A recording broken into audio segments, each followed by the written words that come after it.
Alright, hey, so I'm Mech Pilot 524, the guy in the Guardian's fleet that's responsible for these videos, and I'm the filmer and editor in all of these, and I'd like to welcome you to the second episode. Due to viewer requests, I've decided to provide vocal commentary as opposed to providing a subtitle like I did in my previous video, in which I would briefly describe what's going on in the picture.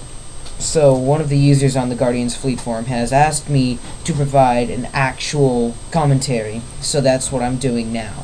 Alright, so let's begin.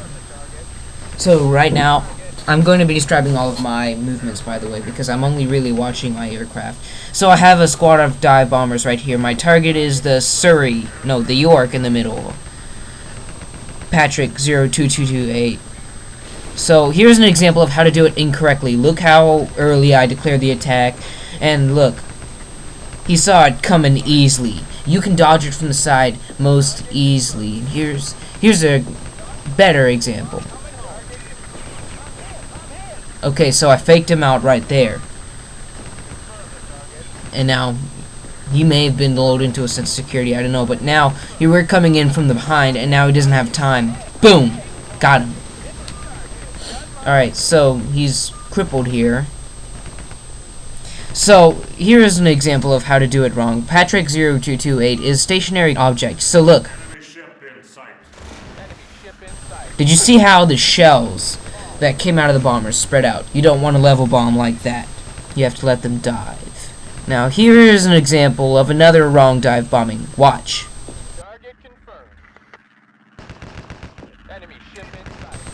The head speed of his ship, if he increases it enough, then he can move so that he dodges and moves past the bombs before they can hit him. Now here's an example of a correct run. See, as a dive bomber, you usually want to come in from the back like this. It's harder to dodge, and sometimes they won't be watching, they're behind.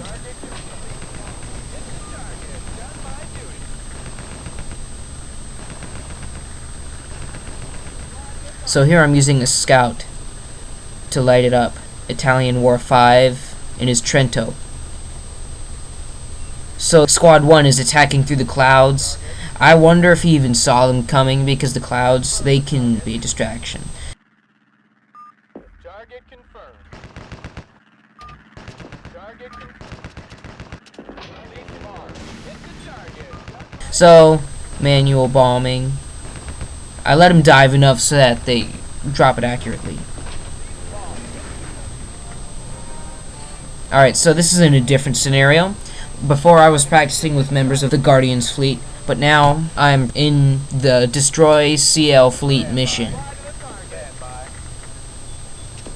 This is basically a demonstration of how you should try to be a great battle carrier, GB. I am using a scout to light up the targets so that number one, the battleships, which are imaginary in this one, can see, and I can direct dive bomber attacks.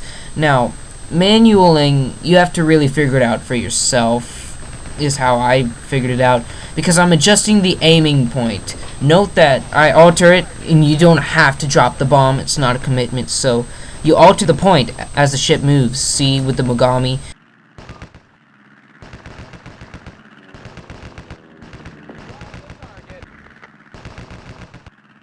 I first had set on the stern, but he moved, so I had to move the dive bombing point, and I got him right dead center. Now here is some more wrong examples. This is in Oakland. He just dodges out of the way. But look, you don't want to dive bomb a ship that small. It's better for torpedo bombers. Alright, so here's another failed attempt against a Cleveland. Again, it's a level bombing. The shells miss because your planes don't dive.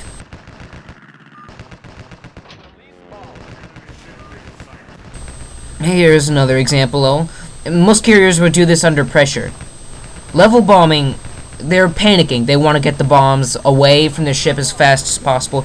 So I just say to heck with it, and I finish the Cleveland off with a torpedo bomber attack. But I'm doing another common mistake that carriers often do. They're paying attention more planes than their ships. And so my carrier goes off of the map. I lose because I couldn't back into the battle in time. So that concludes the video. I'd like to thank you guys for watching. This is MechPilot524 signing off.